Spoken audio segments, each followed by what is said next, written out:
Yo quisiera hablarte del amor de Cristo, pues en él hallé un amigo siempre fiel. Por su gracia transformó mi vida entera. Lo que en esta vida soy lo debo a él. Hace 2000 años que nuestro Señor Jesucristo, al momento de partir, deja una encomienda a los discípulos en este momento en Jerusalén.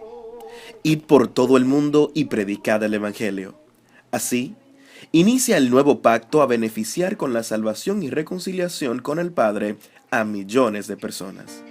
Para República Dominicana, no fue hasta el 1929 que Dios tenía designado, por medio de misioneros como el hermano Arthur Peterkin, fundar la primera iglesia de los templos bíblicos en la ciudad de La Vega, como parte del plan para expandir las buenas nuevas en la isla. Entre fuertes oposiciones religiosas, el Evangelio continúa abriéndose camino en el país, añadiéndose cada día los que habrían de ser salvos. Dios, asimismo, integra a otros hermanos comisionados para esta maravillosa obra, esta vez para la ciudad de Santo Domingo, a través del misionero Ian McWilliam Rathy, conocido como Mr. Rathy, quien el 12 de enero de 1941, junto a otros hermanos, abre el primer local en la barriada de San Carlos, en las esquinas comprendidas, entre otras, la calle Abreu y Eugenio Perdomo. 10 años más tarde, luego de varias mudanzas, es provisto por Dios el lugar ideal para albergar la primera iglesia de los templos bíblicos en Santo Domingo, en el sector de Villa Francisca, de manera permanente. Tú sabes que nuestro pueblo tiene una característica y es que es muy hospitalario con el extranjero.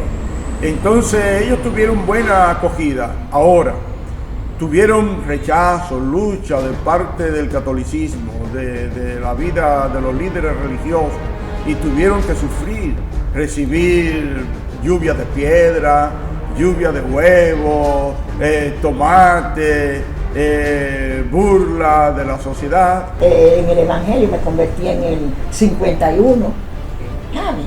Entonces yo me daba vergüenza que me vieran con la Biblia bajo el brazo, que me vieran con la Biblia cuando pasaba por el mercado de Villa Consuelo, que yo sé que me iban a vocear aleluya, cacuepuya.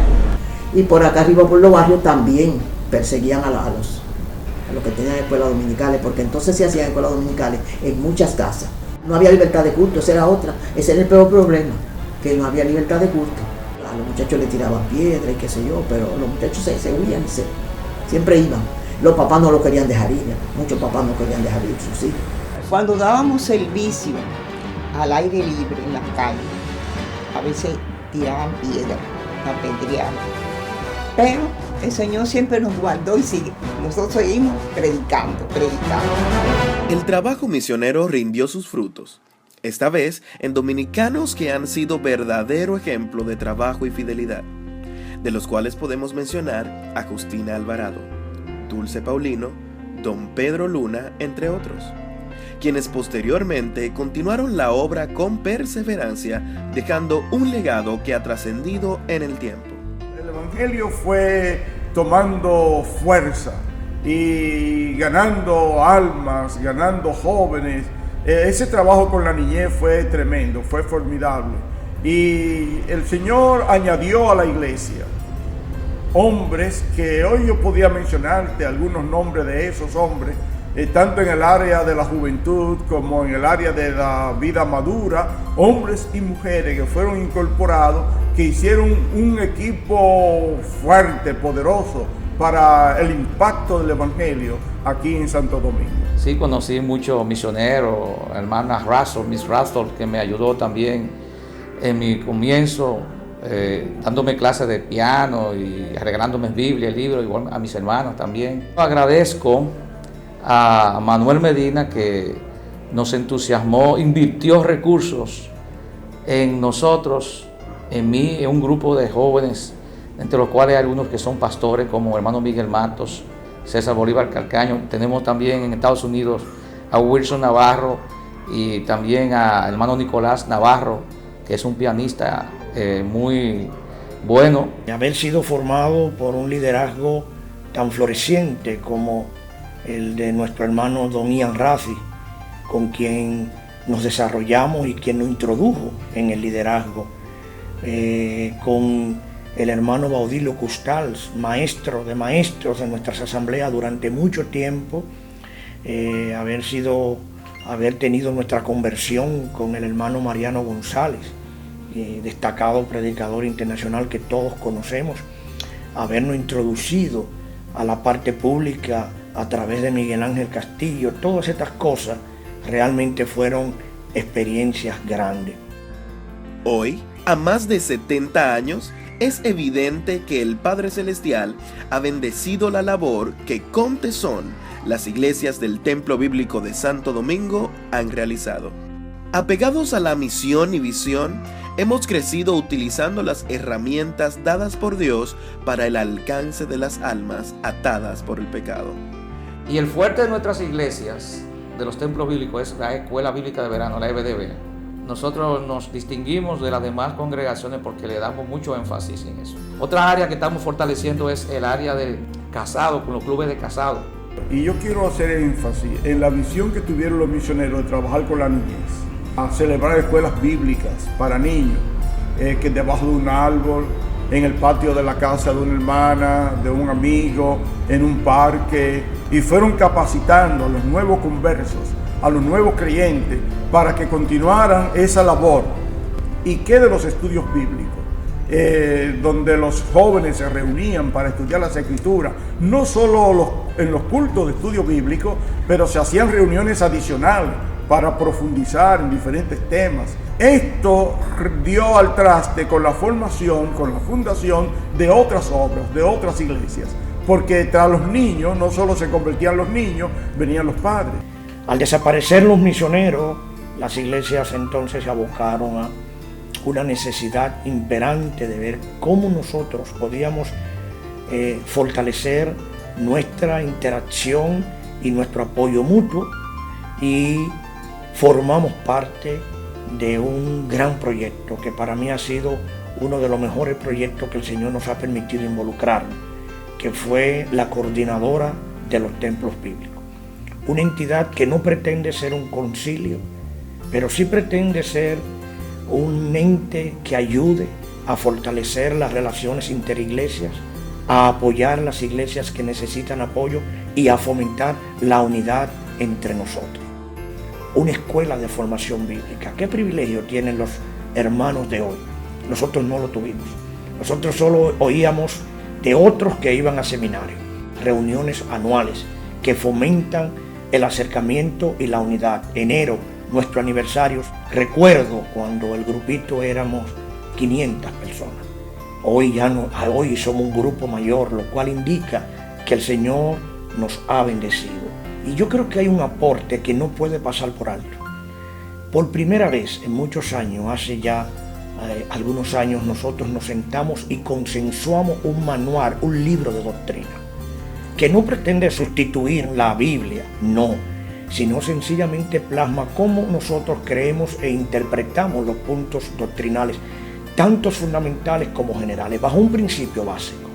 El principio es que nosotros en los temas generales vamos a manifestar amor y unidad, y en los temas fundamentales nosotros sí vamos a manifestar no negociación con estos temas que nosotros entendemos que tienen que ver con la base fundamental de nuestra fe.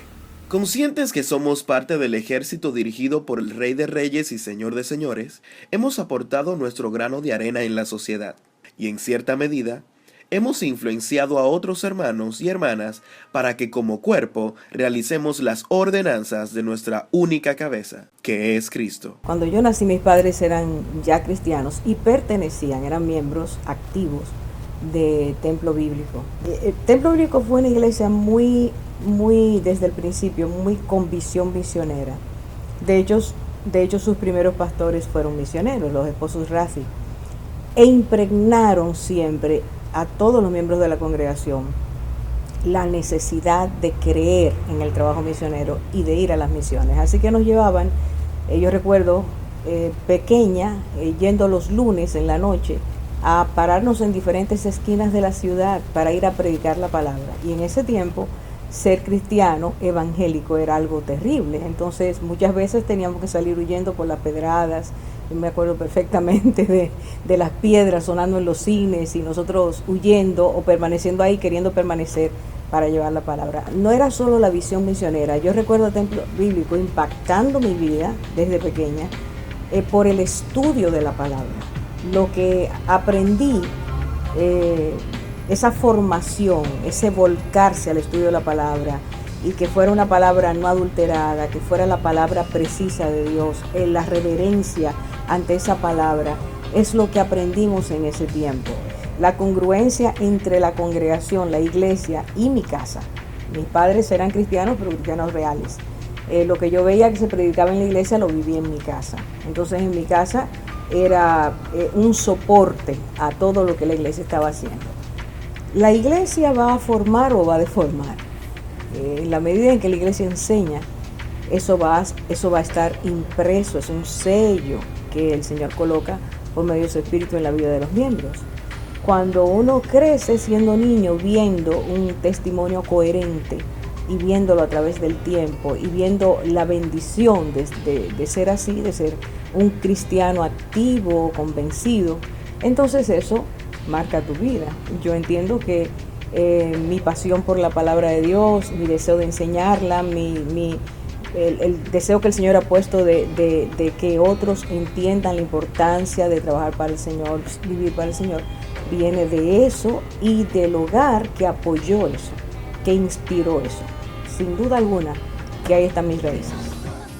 La palabra de Dios, la cual consideramos es nuestra autoridad, nos muestra claramente en el libro de los Hechos la iglesia instituida por nuestro Salvador, donde la predicación de un evangelio integral se hace palpable, es decir, no solo ocupándose de los aspectos espirituales de los hermanos y la sociedad, sino también de las demás necesidades que se generan. En los templos bíblicos de Santo Domingo hemos tenido amplio desarrollo en este sentido y motivados a cumplir a cabalidad con el verdadero evangelio, hemos llevado a cabo diferentes obras sociales que, integradas a las espirituales, los resultados han sido satisfactorios. Tanto así que estamos muy emocionados para recibir con brazos abiertos a hermanos que sientan el amor de Dios por nuestra sociedad, además de continuar y extender aún más esta maravillosa obra divina. Nuestros misioneros trabajaron mucho con los hospitales. De hecho, cuando la obra empieza aquí, empieza por una labor social. Recuerda que el misionero Ian Rafi vino para dar asistencia humanitaria a los damnificados del ciclón San Zenón. Entonces, así empieza la visión evangelística. Y estando aquí ya, entonces hay una asistencia más directa, llevando alimento a los necesitados, asistiendo, dando vestidos. En Pensolina.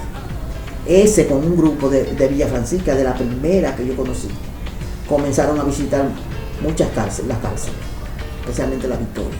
Tenemos un gran ministerio que es el hermano Ramón Prensa, allá en Monteplata, y apéndice de Kids Alive, que de nuestras iglesias allá en Jarabacoa y en Constanza. Y también el ministerio de darle seguimiento a los batalles, que hace más de 50 años todavía se continúa. En el 1982 surgió la inquietud de trabajar con los niños.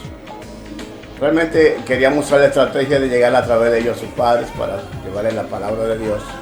En el 2002, pues el Señor nos dio esa gracia, ya que estábamos trabajando en una comunidad de Jamaica cibaeña, un poblado que da cerca del aeropuerto.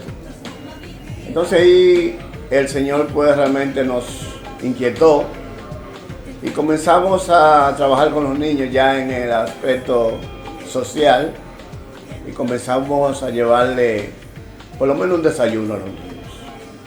Entonces nosotros creemos que las personas están esperando que el evangelio haga más que hablar, sino hacer algo por ellos.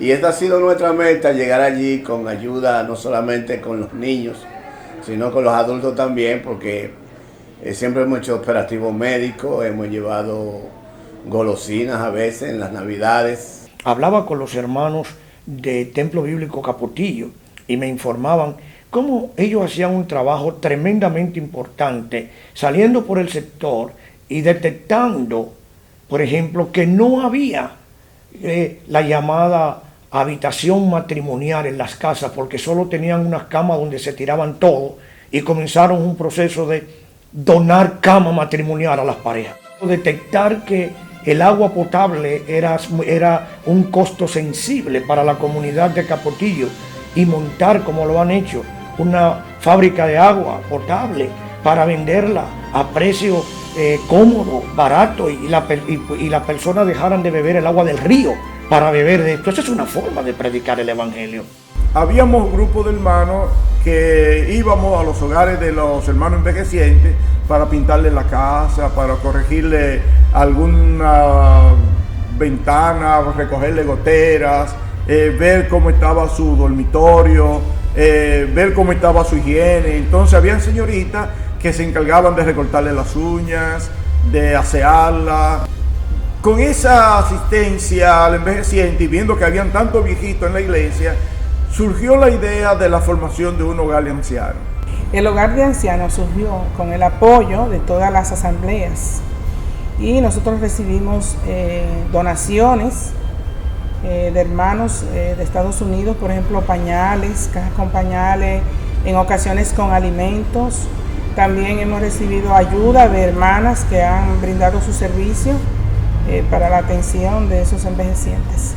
Nosotros, junto a un excelente equipo que tenemos, trabajamos y nos esforzamos por darle a los residentes de este lugar una atención y un cuidado necesario para que ellos puedan tener una calidad de vida buena.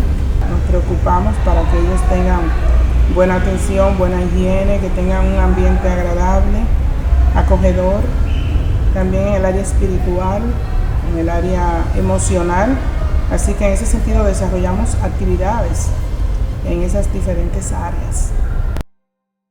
Dado los constantes cambios y el creciente peligro del pecado a nivel mundial, es determinante que la Iglesia de Cristo, en sentido general, adopte acciones más participativas y contundentes en las sociedades.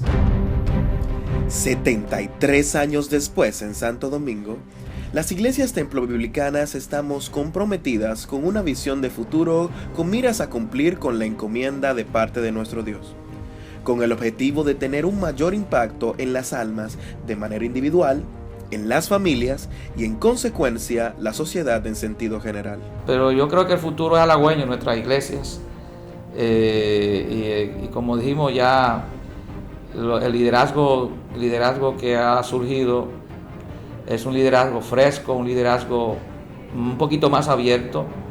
Respetamos y agradecemos a los pastores ancianos que el Señor usó en nuestras generaciones, como don Pedro Luna, don Penso, a Isaías Reyes allá en Villajuana, a don Baudilio Custal, a don Isidro Rodríguez, el coronel Ramón de Jesús, don Moisés Cabrera en aquella época, el hermano Mariano González y otros hermanos que nos guiaron y guiaron una generación que hoy en día estamos al frente de la iglesia.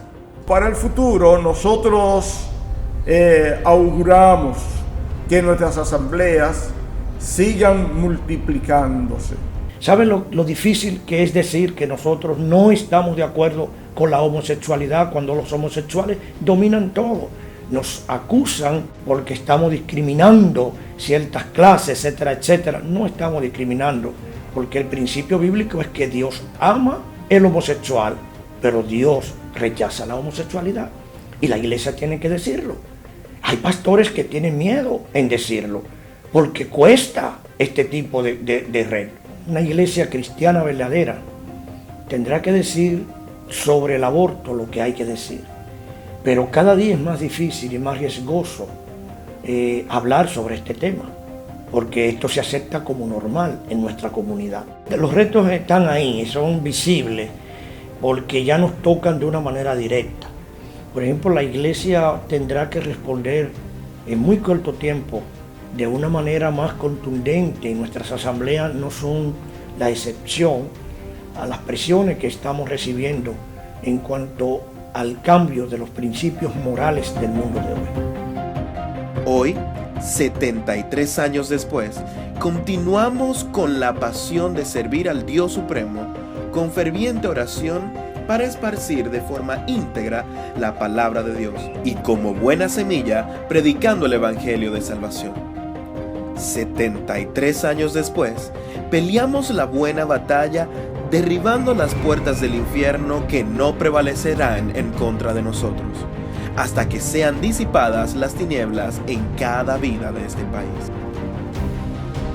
73 años después, seguimos aunando esfuerzos de la mano con quienes día a día ofrendan como olor fragante a nuestro Dios sus oraciones, su tiempo, sus habilidades, sus bienes, para en obediencia cumplir con la gran comisión de la cual somos compromisarios, y así entregar frutos de arrepentimiento y vidas libertadas de las tinieblas, a quien nos ha brindado en este largo recorrido su total protección, cual nube en el desierto en medio del día, o como lluvia que renueva las fuerzas para seguir el camino hasta llegar a la patria celestial, donde veremos su rostro y estaremos por la eternidad con nuestro amado y Señor Salvador Jesucristo.